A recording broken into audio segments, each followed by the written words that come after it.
America மற்றும் இஸ்ரேலுடனான போர் தீவிரமடைந்துள்ள நிலையில் உலகின் மிக முக்கியமான கடல்வழி பாதையான ஹார்மோஸ் நீரிணையில் பயணித்த எண்ணெய் கப்பல் மீது ஈரான் தாக்குதல் நடத்தியுள்ளது.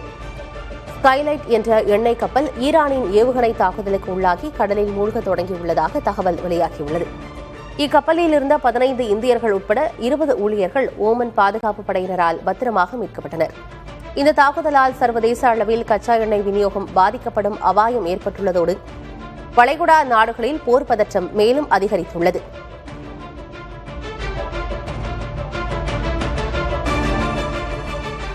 அமெரிக்காவின் ஆப்ரஹாம் லிங்கன் போர்க்கப்பல் மீது ஈரான் தாக்குதல் நடத்தியுள்ளது. மேற்காசிய பிராந்தியத்தில் மேலும் பதற்றத்தை அதிகரித்துள்ளது.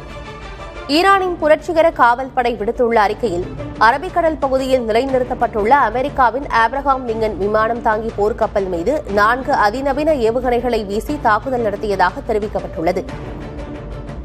அமெரிக்காவின் ஆபரேஷன் எபிக் ஃபியூரி நடவடிக்கைக்கு பதிலடியாக இந்த தாக்குதலை நடத்தியிருப்பதாக தெரிவிக்கப்பட்டுள்ளது. இதில் அமெரிக்காவின் போர்க்கப்பல் சேதங்களை சந்தித்திருப்பதாக ஈரான் ஊடகங்கள் தெரிவித்துள்ளன.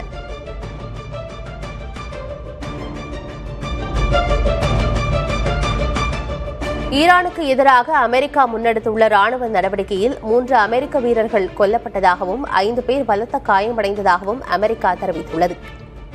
இது ஈரானுடனான போரில் அமெரிக்கா தரப்பில் பதிவாகும் முதல் உயிரிழப்பாகும்.